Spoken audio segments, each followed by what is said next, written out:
स्वागत है साथियों आज के इस नए अंक में। मैं हूं जीत और आप देख रहे हैं पॉलिटिकल वॉरियर्स। और आज के इस अंक में हम चर्चा करने वाले हैं प्राचीन भारतीय राजनीतिक विचारक कौटिल्य द्वारा दिए गए उनके मंडल सिद्धांत के बारे में।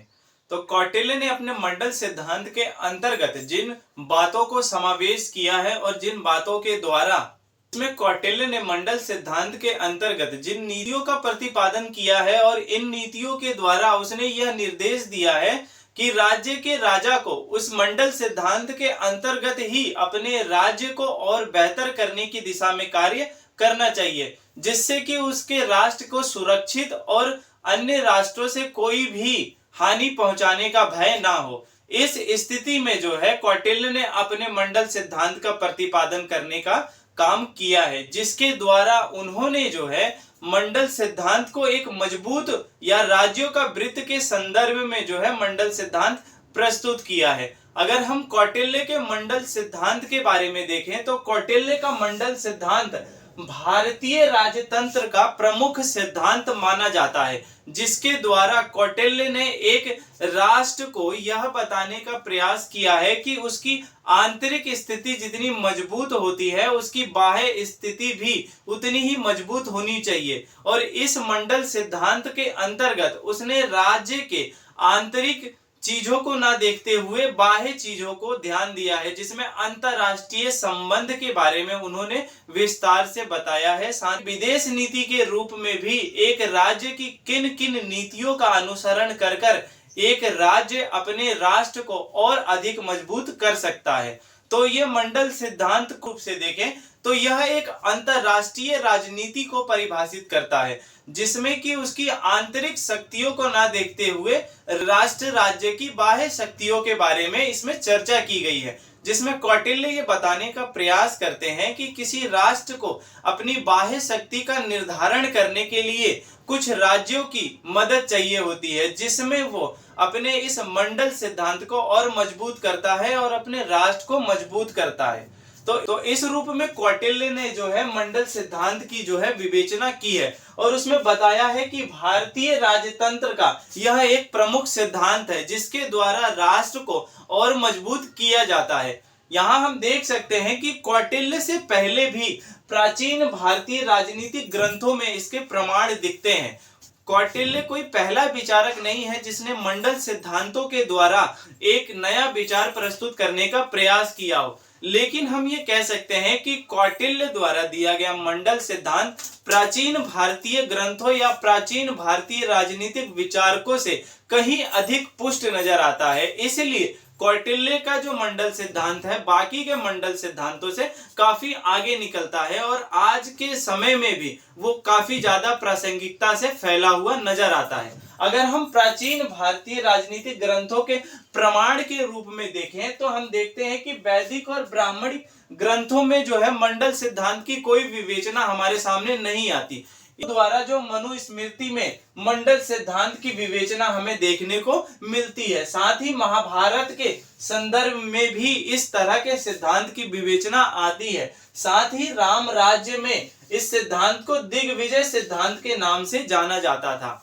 इस तरह से कौटिल्य के सामने जो था प्राचीन भारतीय ग्रंथों का एक जो मनु के रूप में या महाभारत और राम राज्य के दिग्विजय सिद्धांत के रूप में साक्ष्य प्रस्तुत है, जिनके द्वारा कौटिल्य ने अपने मंडल सिद्धांत को इन सभी मंडल सिद्धांतों से बेहतर बनाने का प्रयास किया और वह उनमें सफल भी रहे। अगर हम कौटिल्य के काल में राज्य का स्तर देखें, जब कौटिल्य का काल था और कौटिल्य ने मंडल सिद्धांत की रचना नहीं की थी, तो उस समय कौटिल्य के राज्य में जो है 3 स्तर पे राज्यों की विवेचना की जा सकती है, जिसमें कौटिल्य ने 3 श्रेणियों के माध्यम से राज्यों का बंटवारा किया है। पहले में वो बात करते हैं कि वह राज आते हैं जो बलवान राज्य होते हैं, जिनके संबोधन में या तो हम सम्राट कहते हैं, अधिराट कहते हैं या स्वराट कहते हैं।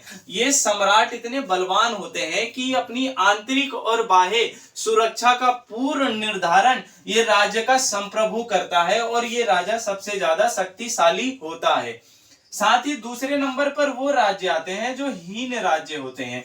हीन राज्य से मतलब है आंशिक संप्रभुता, यानी कि इनकी जो आंशिक संप्रभुता है वो कहीं ना कहीं दूसरों से निर्धारित होती है, जिसमें सामंतवादी प्रथा का जो है समावेश देखने को मिलता है और यह इनसे ज्यादा प्रभावित होती हैं। तो इस स्थिति में ये राज्य हीन राज्य कहलाते हैं।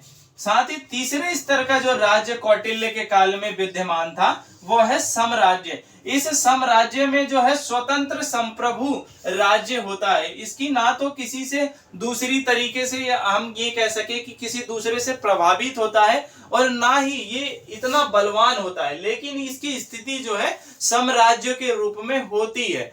तो इस तरह से जो कौटिल्य के काल में ये 3 स्तर के राज्य हमारे सामने देखने को मिलते हैं।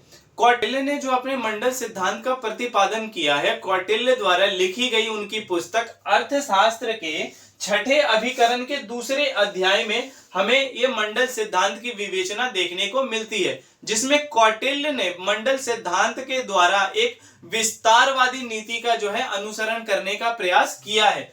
कौटिल्य के मंडल सिद्धांत को देखें तो कौटिल्य का मंडल सिद्धांत जो है वह एक अंतरराष्ट्रीय राजनीति को परिभाषित करने का प्रयास करता है, जिसमें कि भौगोलिक आधार पर ही मित्र एवं शत्रु होते हैं। कौटिल्य कहता है कि किसी भी राष्ट्र राज्य की जो भौगोलिक स्थिति है उसके द्वारा ही उसके मित्र या शत्रु का निर्धारण किया जाता है। कौटिल्य का यह मंडल सिद्धांत काफी ज्यादा व्यवहारिक है, साथ ही आदर्शनात्मक और सर्वकालिक और दूरदर्शितापूर्ण भरा हुआ है, जिसमें मंडल सिद्धांत के द्वारा उसने एक बहुत ही बृहद रचना करने का प्रयास किया है। साथ ही यह मंडल सिद्धांत वास्तविकता यानी कि सत्य को अनुसरण करता है और यथार्थ की बात करता है। साथ ही शक्ति संतुलन के रूप में यह जो है अपने विचारों को प्रस्तुत करता है और कहता है कि जो शक्ति संतुलन बनाया जाएगा एक राष्ट्र के दूसरे राष्ट्र से, तो इस तरह से यह मंडल सिद्धांत प्रस्तावित करता है। साथ ही यह मंडल सिद्धांत काफी ज्यादा प्रासंगिक है आज के समय में। कौटिल्य ने जब ये मंडल सिद्धांत निर्माण किया था तो उस समय भारतीय राजतंत्र में छोटे छोटे राज्यों के द्वारा जो है राज्य बिखरा हुआ था या अलग अलग राज्यों में बटा हुआ था। उसके संदर्भ में ही कौटिल्य ने अपने मंडल सिद्धांत की विवेचना का पूर्ण रूप से समर्थन किया था, क्योंकि उस समय जो है छोटे छोटे राज्यों के द्वारा अलग अलग राजतंत्रों का निर्वाह किया जाता था। तो कौटिल्य ने इस मंडल सिद्धांत के द्वारा उस राष्ट्र को एकीकरण करने का प्रयास किया था। लेकिन अगर हम आधुनिक राज्य में आज के संदर्भ में देखें तो आज के संदर्भ में भी कौटिल्य का यह मंडल सिद्धांत काफी ज्यादा प्रासंगिक देखने को हमें मिलता है, जिसमें कौटिल्य के अंतरराष्ट्रीय संबंध में एक राष्ट्र दूसरे राष्ट्र के संबंधों के द्वारा दिखाए गए उसके नीतियों का अनुसरण करता हुआ नजर आता है। तो चलिए चर्चा को आगे बढ़ाते हैं, कौटिल्य द्वारा दिए गए मंडल सिद्धांत की विवेचना को विस्तार से जानने का प्रयास करते हैं।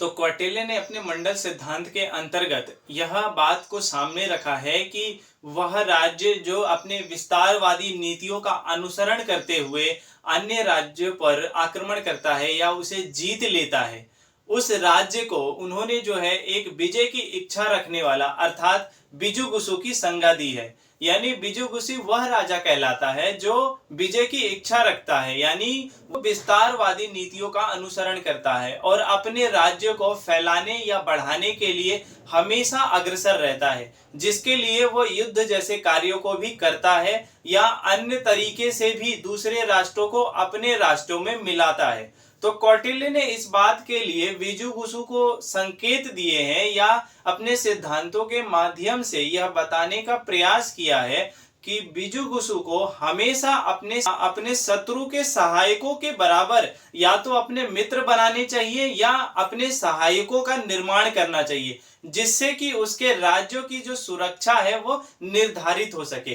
तो ऐसे में जो है कौटिल्य मंडल सिद्धांत के रूप में जिन राज्यों के बारे में बात करते हैं, उनमें निम्न तरीके से जो हम 12 राज्यों को देख सकते हैं। इन 12 राज्यों के मंडल को ही मंडल सिद्धांत के नाम से जाना जाता है। मंडल सिद्धांत के अंतर्गत इन 12 राज्यों के बारे में बात करते हैं। कौटिल्य ये भी बताते हैं कि हो सकता है यह राज्य 12 ना हो या इससे कम भी हो, तब भी यह मंडल सिद्धांत कार्य करेगा। जरूरी नहीं कि 12 राज्य होने के बाद ही मंडल सिद्धांत कार्य करेगा, लेकिन वह जो अपने मंडल सिद्धांतों के बारे में बताते हैं उसमें विशेषकर वो 12 राज्यों के बारे में बात करते हैं। सबसे पहले वो बिजुगुसु की बात करते हैं। बिजुगुसु वह राजा कहलाता है जो विजय की इच्छा रखने वाला राजा होता है, अर्थात जो विजय की आगे बढ़ता है और अपने विस्तारवादी नीतियों का अनुसरण करता है।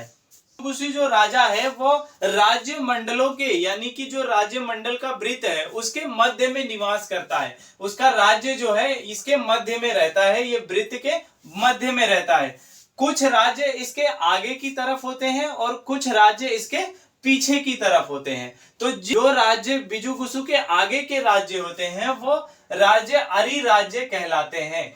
वो राज्य अरि राज्य कहलाते हैं, अरि राज्य कहलाते हैं, क्योंकि बिजुगुसु राज्य के एकदम संपर्क या एकदम पड़ोसी होने के नाते यह जो है बिजुगुसु का शत्रु होता है, बिजुगुसु राज्य का शत्रु होता है। और अरि के आगे वाला राज्य मित्र राज्य कहलाता है, ये मित्र राज्य होता है और ये बिजुगुसु का मित्र होता है, और ये बिजुगुसु का मित्र होता है। बिजुगुसु जो है अरि राज्य का शत्रु होता है, लेकिन जो अरि राज्य से आगे का राज्य है वो मित्र राज्य कहलाता है। और यह मित्र राज्य जो है अरि का शत्रु होता है, क्योंकि ये इसका पड़ोसी है तो इस नाते जो है ये इसका शत्रु होता है। लेकिन यह राज्य जो है मित्र होता है किसका? बिजुगुसु का। यह बिजुगुसु का मित्र होता है। मित्र के आगे वाला राज्य अरि मित्र कहलाता है और यह मित्र राज्य का पड़ोसी होने के नाते मित्र का शत्रु होता है, लेकिन अरि राज्य का ये मित्र होता है और साथ ही ये अरि राज्य का मित्र होता है और बिजुगुसु का शत्रु होता है। क्योंकि बिजुगुसु अरि का शत्रु है तो अरि का जो मित्र है वो बिजुगुसु का शत्रु होगा, क्योंकि मित्र का मित्र शत्रु होता है और शत्रु का शत्रु मित्र होता है। इसलिए जो है अरि मित्र बिजुगुसु का शत्रु है लेकिन अरि का मित्र है। अरि मित्र के आगे वाला राज्य मित्र मित्र राज्य कहलाता है, क्योंकि ये मित्र राज्य का मित्र होता है और इस कारण मित्र राज्य जो है वो बिजुगुसु का मित्र होता है, तो यह राज्य मित्र मित्र राज्य कहलाता है। इसके आगे का राज्य जो है वो अरि मित्र मित्र कहलाता है। अरि मित्र मित्र राज्य वो होता है जो मित्र मित्र राज्य के आगे वाला राज्य होता है, इसलिए ये इसके आगे का राज्य है तो ये इसका शत्रु होता है और इसके शत्रु होने के नाते वो अरि मित्र का मित्र होता है, तो इसलिए वो जो है बिजुगुसु का शत्रु होता है।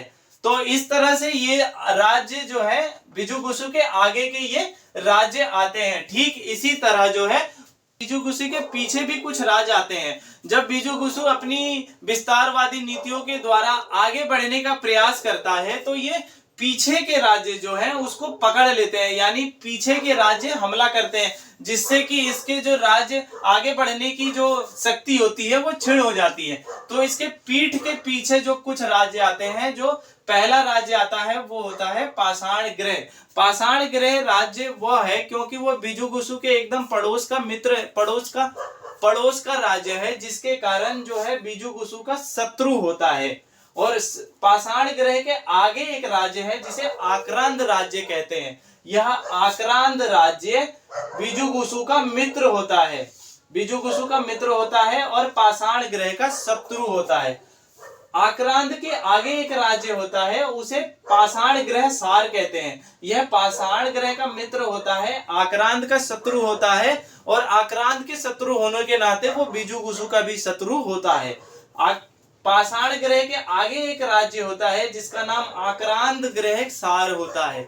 यह आक्रांत ग्रह सार जो है वह मित्र होता है आक्रांत का, और आक्रांत का मित्र होने के कारण वह बिजुगुसु का भी मित्र होता है। तो इस तरह से मित्र का मित्र मित्र कहलाता है और शत्रु का शत्रु मित्र कहलाता है।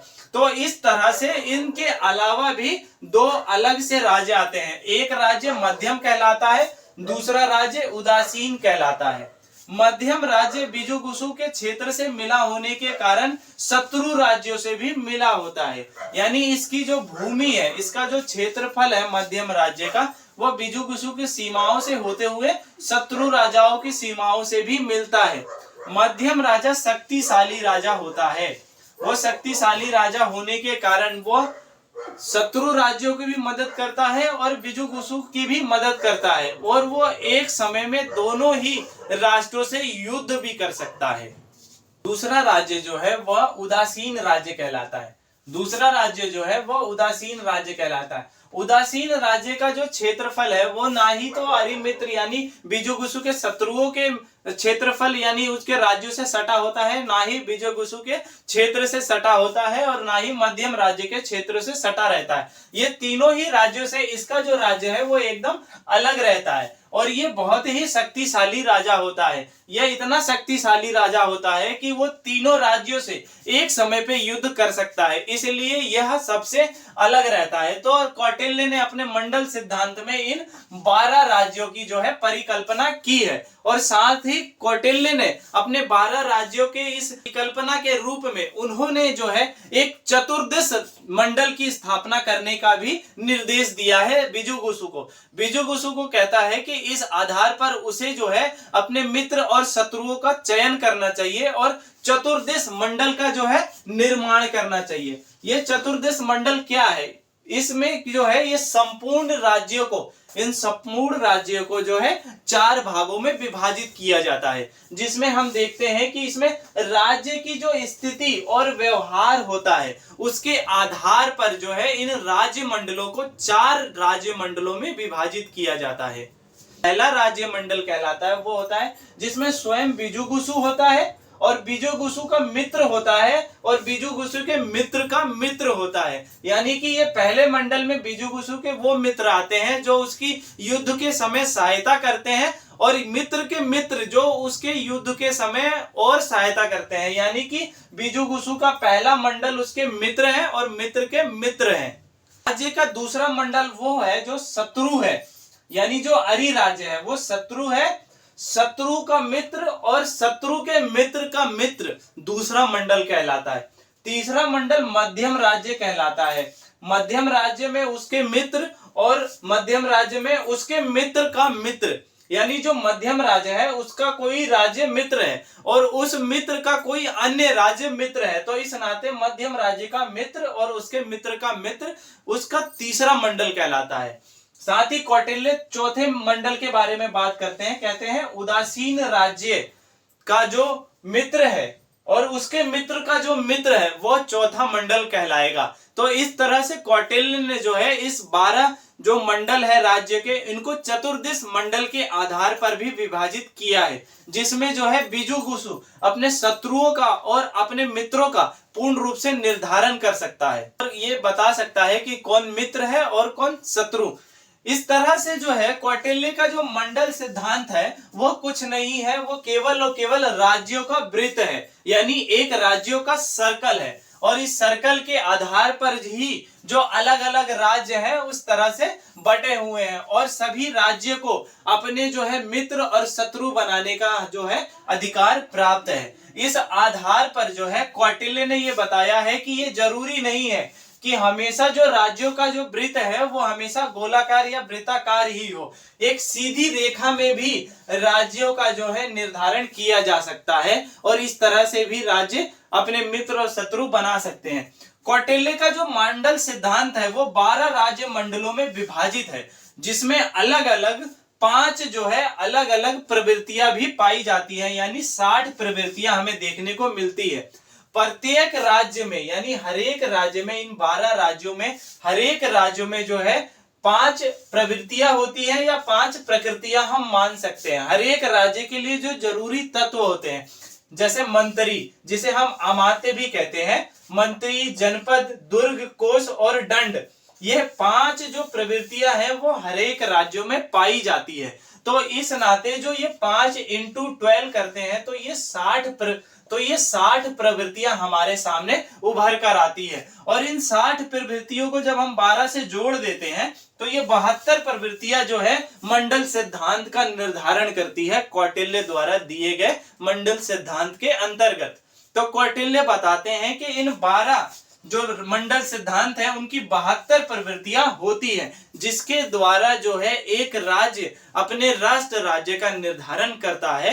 तो इस तरह से कौटिल्य ने बिजुगुसु राज्यों के अंतर्गत बिजुगुसु राजा के लिए कुछ शक्ति और सिद्धियों के बारे में भी बात की है, जिसके द्वारा वो बताते हैं कि कोई राजा कैसे अपनी शक्ति और सिद्धियों के द्वारा जो है अन्य राज्यों पर हमला करके या अन्य राज्यों को अपने द्वारा अधीन करता है।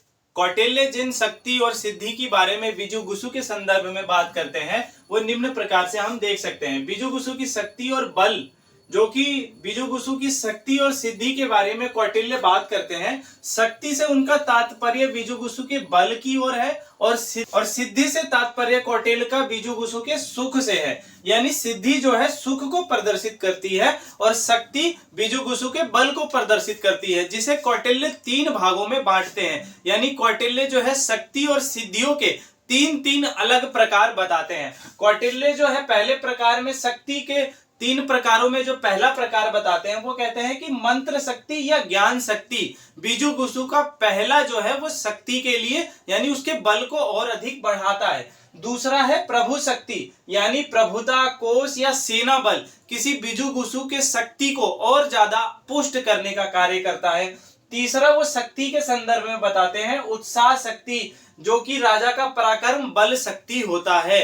और कौटिल्य जो बिजुगुसु के अंतर्गत उसके सिद्धियों के बारे में बात करते हैं, कौटिल्य कहते हैं कि बिजुगुसु यानी जो उसके सुख के निर्धारण के लिए कार्य करते हैं वह 3 प्रकार की उसकी जो है सिद्धियां होती है।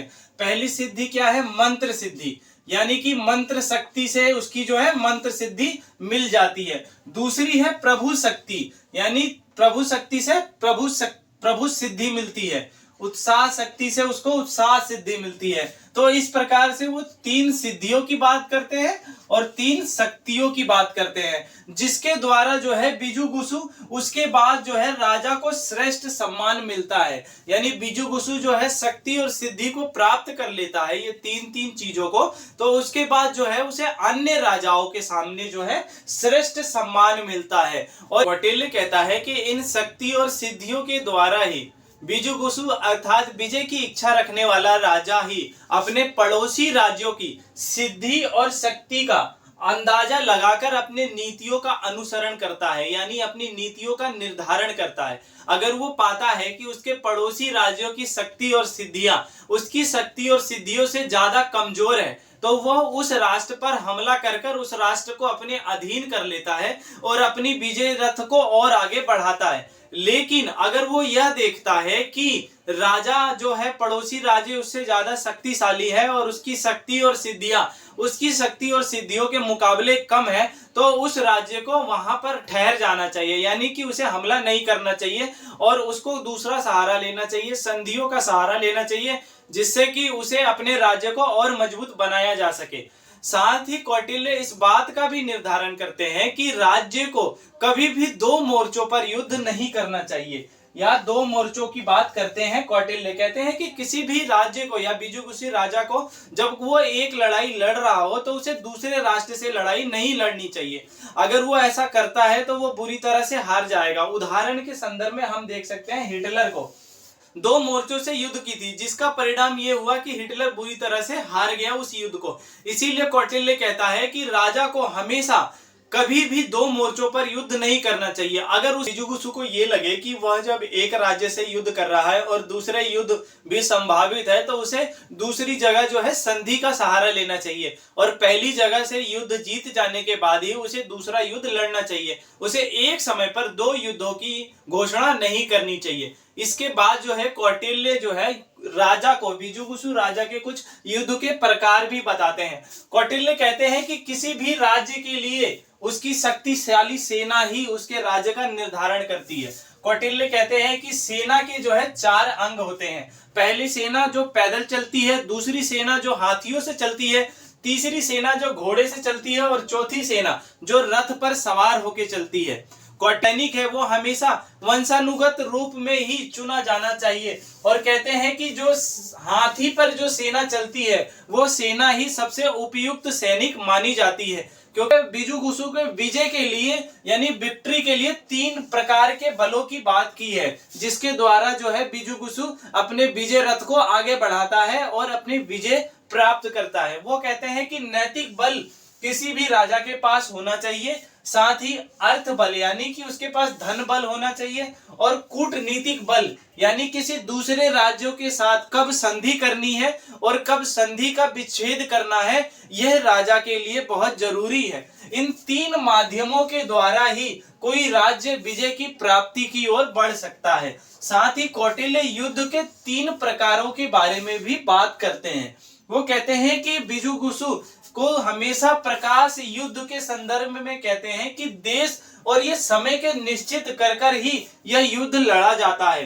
दूसरा प्रकार का युद्ध होता है लूट युद्ध, जिसे छोटी सेना को बड़ी सेना दिखाकर किलों को लूटना, किलों को जलाना या वहां पे लूटपाट मचाना, धावा बोलना, इस तरह के युद्धों के द्वारा जो है लूटपाट की जो युद्ध होता है उसे आगे बढ़ाया जाता है। साथ ही तृष्णी युद्ध, तृष्णी युद्ध वो होता है जो विष और औषधि द्वारा शत्रु को जो है नाश किया जाता है। यानी तो ये 3 प्रकार की जो है युद्ध किए जाते हैं। कौटिल्य द्वारा बिजुगुसु को निर्देश देते हैं कि युद्ध के लिए वो उपयुक्त समय का भी निर्धारण करते हैं। यह एक ऐसे विचारक हमारे सामने आते हैं जो कौटिल्य जो है बिजुगुसु को युद्ध के बारे में तो बताते हैं, साथ ही किस समय युद्ध लड़ना सबसे ज्यादा उपयुक्त होगा इस संदर्भ में भी अपने विचारों को प्रतिपादित करते हैं। कहते हैं कि कौटिल्य कहते हैं जो पौष के महीने में जो युद्ध लड़ा जाए वो युद्ध ऐसा युद्ध होना चाहिए जो लंबे समय तक युद्ध चल सके, उसे हमेशा पौष के महीने में लड़ना चाहिए। साथ ही कहते हैं कि मध्यम समय का जो युद्ध होता है यानी जो कुछ काल के समय में चले, जो बीच के समय में चले, मध्यम समय में ही हम दूसरे राज्य को हरा दें, उसे चैत के समय में लड़ना चाहिए। और जो युद्ध छोटे समय के लिए लड़ा जाए उसे हमेशा जेठ के समय लड़ाना चाहिए। और साथ ही वो कहते हैं कि वर्षा काल हमेशा युद्ध के लिए घातक सिद्ध होता है, वर्षा काल के समय युद्ध नहीं लड़ना चाहिए। साले जो बताते हैं बिजुगुसु यानी विजयी इच्छा रखने वाला जो राजा है उस राजा के 3 प्रकार के बारे में बात करते हैं। पहले प्रकार में कहते हैं कि धर्म विजयी, जो राजा अपनी गौरव और प्रतिष्ठा के लिए युद्ध करता है उसे धर्म विजयी युद्ध कहा जाता है। साथ ही जो लोभ विजयी होता है यानी जो लोभ में आसक्त होकर युद्ध लड़ता है, जिसमें भूमि और धन देकर ही वो संतुष्ट हो जाता है।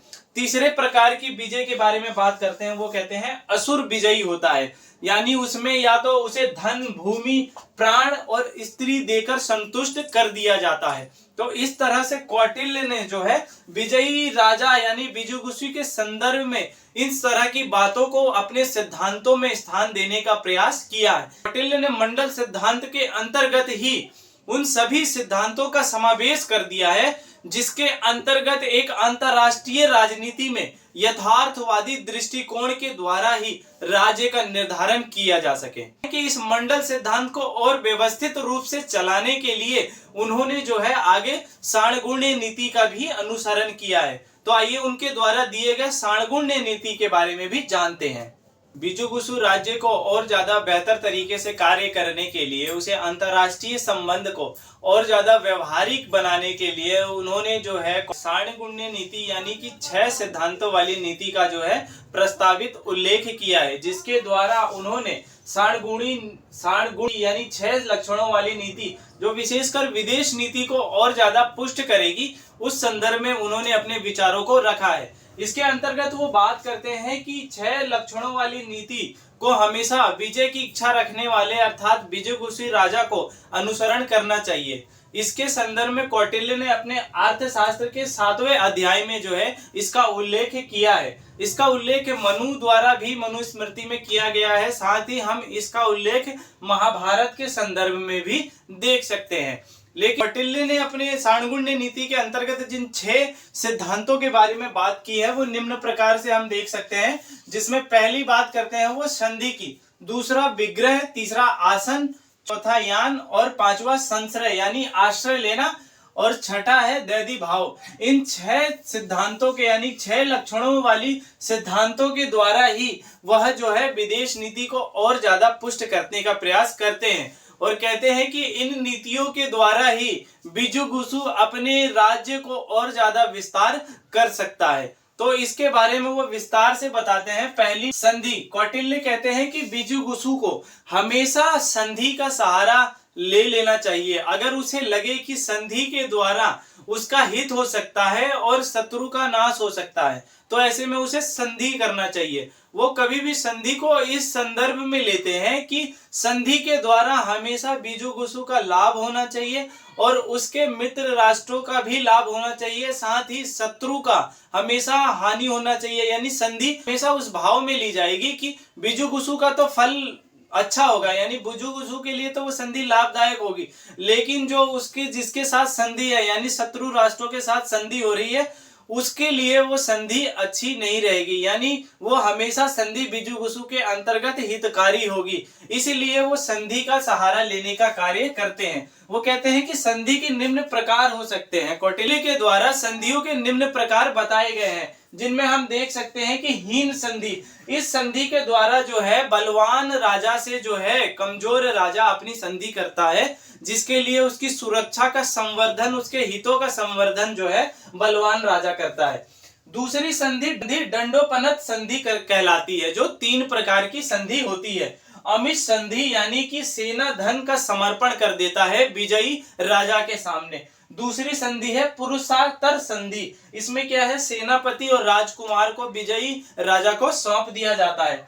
तीसरी संधि है, अगली संधि है देशोपनत संधि, जिसके परिक्रय संधि, उपग्रह संधि, सुवर्ण संधि, कपाल संधि, यानी कि इसमें जो है तत्काल धनराशि विजयी राजा को दे दी जाती है। उपग्रह संधि में जो है इसके लिए जो है कुछ अवधि मिली जाती है और इसे ईएमआई के तौर पर जो है अलग अलग भागों में दिया जाता है।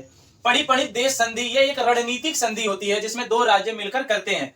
परिपणित काल संधि, जिसे एक काल के लिए किया जाता है। परिपणित कार्य संधि, जिसमें 2 राज्यों के बीच अलग अलग कार्य को करने के लिए दिशा निर्देश दिए जाते हैं। मित्र संधि, विषम संधि, अति संधि, भूमि संधि और हृदय संधि, इस प्रकार की निम्न संधियां जो है कौटिल्य ने बताया है बिजुगुसु को करनी चाहिए संधि के संदर्भ में। दूसरा बताते हैं, जिसे नीति के रूप में जो दूसरा सिद्धांत प्रस्तुत करते हैं वो है विग्रह संधि। विग्रह संधि से तात्पर्य कौटिल्य का है कि विग्रह संधि को तभी अपनाना चाहिए जब राजा को ये लगे कि उसके शत्रु के मुकाबले उसके पास अधिक शक्तियां हैं। राजा को ये लगे कि विग्रह और संधि में लाभ बराबर है तो कौटिल्य कहते हैं कि राजा को हमेशा संधि का सहारा लेना चाहिए, क्योंकि विग्रह में जो है धन और जन दोनों की हानि होती है। इसलिए संधि के द्वारा विग्रह को टाल देना चाहिए और राजा को तभी विग्रह करना चाहिए जब वो शत्रु के मुकाबले अधिक शक्तिशाली हो। कौटिल्य अपने साणगुण नीति में जो तीसरा सिद्धांत प्रस्तुत करते हैं वो है आसन सिद्धांत। से तात्पर्य कौटिल्य का उस तरफ से है कि राजा को ये लगे कि दोनों ही राष्ट्र जब बराबर स्थिति में हो, यानी कि दोनों की शक्तियां एक समान हो और दोनों ही युद्ध करने की स्थिति में ना हो, ना ही उसे युद्ध में हराया जा सके और ना ही जीता जा सके, तो ऐसी स्थिति में क्या है, राजा को तटस्थ यानी कि आसन का स्वभाव ले लेना चाहिए। क्योंकि राजा को ये पता है कि सामने वाला राज्य इतना मजबूत नहीं है कि वो उसे हरा सके और ना ही वो स्वयं इतना मजबूत है कि उसे अपने अधीन कर सके, तो ऐसे में जो है उसे आसन का सहारा लेना चाहिए। कौटिल्य आसन में 2 प्रकार के आसनों की बात करते हैं। एक होता है विग्रह आसन, जिसमें दोनों ही राजा की शक्तियां समान होती है और दोनों ही एक दूसरे के युद्ध के द्वारा जीत नहीं सकते, ऐसे में विग्रह का सहारा लेते हैं। और संधाय आसन दूसरे प्रकार का आसन है, जिसमें दोनों राजा चुपचाप बैठे रहते हैं और देखते रहते हैं क्या हो रहा है। लक्षणों वाली नीति में जो अगला नीति है वो है यान नीति। यान नीति से तात्पर्य कौटिल्य का है कि राजा को इसमें तत्काल चढ़ाई कर देनी चाहिए अपने दूसरे शत्रु राष्ट्रों पर, क्योंकि विश्वस्त हो जाता है कि उसके राज्य को किसी प्रकार से कोई हानि नहीं है और उसका राज्य पूर्णतः सुरक्षित है। तो इस तरह से वो यान के द्वारा किसी दूसरे राष्ट्र पर चढ़ाई करता है। 6 लक्षणों नीति में जो 5वां आता है वो है संश्रय यानी आश्रय लेना। जब किसी राष्ट्र को ये लगे कि उस पे शत्रु हमला हो सकता है या वो अन्य राज्यों से कमजोर स्थिति में है, तो उसे ऐसा चाहिए कि अपने से बलवान राज्यों से वह एक संधि कर ले, जिसके द्वारा क्या है कि उसकी सुरक्षा निर्धारित की जा सकेगी और उसके हित संवर्धन का भी कार्य किया जा सकेगा। लेकिन कमजोर राज्य को बलवान राजा नहीं मिलता है तो उसे अपने शत्रु राज्यों से भी संधि कर लेनी चाहिए और उसका आश्रय ले लेना चाहिए। लेकिन कई बार ऐसा होता है कि शत्रु से आश्रय लेने के बाद उसे ज्यादा हानि होती है, इसीलिए जो है कौटिल्य कहते हैं कि आश्रय हमेशा उचित शासन के साथ ही करना चाहिए, बलवान राज्यों के साथ तभी करना चाहिए जब उसके हितों का सही से सुरक्षित कर लिया जाए। अगले सिद्धांत के बारे में बात करते हैं, वो है दैदी भाव। दैदी भाव के द्वारा बताते हैं कि दैदी भाव दो प्रकार की नीतियों का अनुसरण करता है।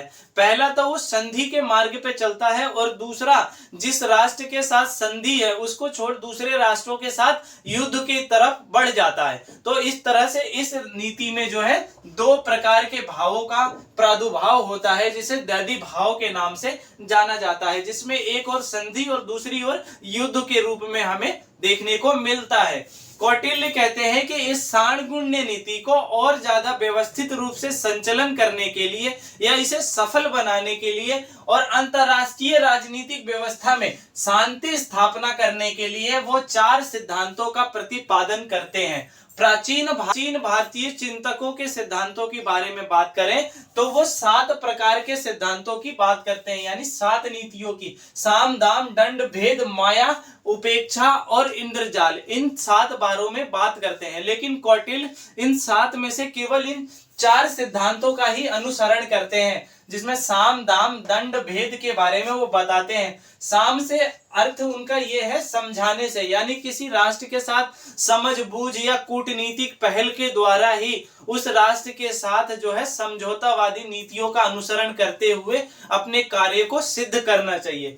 दूसरा वो बताते हैं दाम, अथवा दाम यानी कि पैसा धन देकर जो उस राष्ट्र हैं या उस राष्ट्र के अधिकारी हैं उन राष्ट्रों में जो है से धन देकर उन राष्ट्रों के अधिकारियों को अपनी तरफ कर देना और फूट डाल के माध्यम से उस शासन व्यवस्था को अपने अधीन कर लेना, यह दाम का कहलाता है। तीसरे कहते हैं कि अगला जो अनुसरण है वो है भेद। भेद नीति के द्वारा जो है किसी दूसरे राष्ट्र की नीतियों में क्या है कि फूट डालो और राज करो की नीतियों का अनुसरण करना चाहिए, यानी कि वहां की राज व्यवस्था के भीतर ऐसी जो अफवाहें फैला देनी चाहिए, यानी उनके द्वारा जो अधिकारियों को वो दाम देके खरीद लेगा और उसके उपरांत जो है उनमें भेद उत्पन्न कर देगा कि आपके राष्ट्र में इस तरह की नीतियों का अनुसरण किया जा रहा है और फूट डाल देगा, जिसके कारण क्या है कि राज्य की व्यवस्था जो है वो आएगी और ऐसी स्थिति में जो है बिजुगुसु वहां पर अपने संचालन राज्य का बेहतर कर पाएगा। कौटिल्य आगे बताते हैं दंड नीति के बारे में। वो कहते हैं कि जब ये 3 नीतियां विफल हो जाती है, साम दाम और भेद, जब तीनों ही नीतियां वहां विफल हो जाए तो इस चौथी नीति यानी दंड नीति का अनुसरण करना चाहिए, जिसके माध्यम से जो है उस राज्य के कार्य को किया जाए और दंड के द्वारा जो है उसे अपने वश में, यानी युद्ध और सेना को लगाकर वहां दंड और नीति के द्वारा जो है अनुसरण करना चाहिए और वहां के जो राजा है उसे दंड के द्वारा जो है अपने रूप में मिलाना चाहिए। तो इस तरह से कौटिल्य ने जो है 6 सिद्धांतों के अंतर्गत अपने सफल संचालन के लिए इन 4 नीतियों का भी अनुसरण किया है, जिसके माध्यम से एक मंडल सिद्धांत को और ज्यादा बेहतर बनाने का कार्य कौटिल्य ने किया है अपने अर्थशास्त्र के अंतर्गत मंडल सिद्धांत में। मंडल सिद्धांत के रूप में कुछ आलोचनाएं भी हमारे समक्ष आती हैं, जिसमें पहली आलोचना है भौगोलिक दृष्टि का महत्व नहीं है। कौटिल्य कहता है कि भौगोलिक दृष्टि के आधार पर ही इस मंडल सिद्धांत का निर्धारण किया जाता है, यानी कि किसी भी राष्ट्र राज्य की भौगोलिक स्थिति पर ही यह मंडल सिद्धांत स्थापित हो रखा है। लेकिन आलोचक कहते हैं कि भौगोलिक दृष्टि का जो महत्व है वो नहीं है। इस तरह से उनका जो दूसरा पक्ष है वो कहते हैं कि पड़ोसी जो राज्य है वो हमेशा शत्रु नहीं हो सकता, और जबकि कौटिल्य कहते हैं कि पड़ोसी राज्य उनके मंडल सिद्धांत में बिजुगुसु का अरि जो है हमेशा पड़ोसी राज्य होता है और वो शत्रु होता है। साथ ही जो तीसरा कहते हैं वो सीमा निर्धारित संबंध नहीं है, यानी कि सीमाओं से निर्धारित जो उसका संबंध शत्रु या मित्र का होता है ये पूर्णतः गलत है। साथ ही विजुगुसु राज्य कोई स्थान नहीं है, और अंत में वो बताते हैं कि ना ही तो राष्ट्र राज्य में कोई स्थायी शत्रु है और ना ही स्थायी मित्र है। यह कौटिल्य की जो धारणा है वो पूर्णतः गलत है। तो इस तरह से जो है कौटिल्य की जो कुछ आलोचनाएं भी हमारे समक्ष देखने को मिलती है। तो इस तरह से हमने कौटिल्य द्वारा दिए गए उसके मंडल सिद्धांतों पर पूर्ण रूप से विवेचना की। आपको ये वीडियो कैसा लगा हमें कमेंट सेक्शन में अपने विचारों के द्वारा जरूर बताएं। साथ ही हमारे इस चैनल पे अगर आप नए हैं और हमारे इस चैनल को अभी देख रहे हैं तो हमारे इस चैनल को सब्सक्राइब करें, साथ ही बेल आइकन को प्रेस करें ताकि आने वाली सभी वीडियो आप तक मिले सबसे पहले। साथ ही अपने मित्रों में शेयर करना ना भूलें और हमारे फेसबुक पेज पॉलिटिकल वॉरियर्स से भी जुड़ें। और तब तक के लिए शुभ रात्रि, शब्बा खैर, जय हिंद।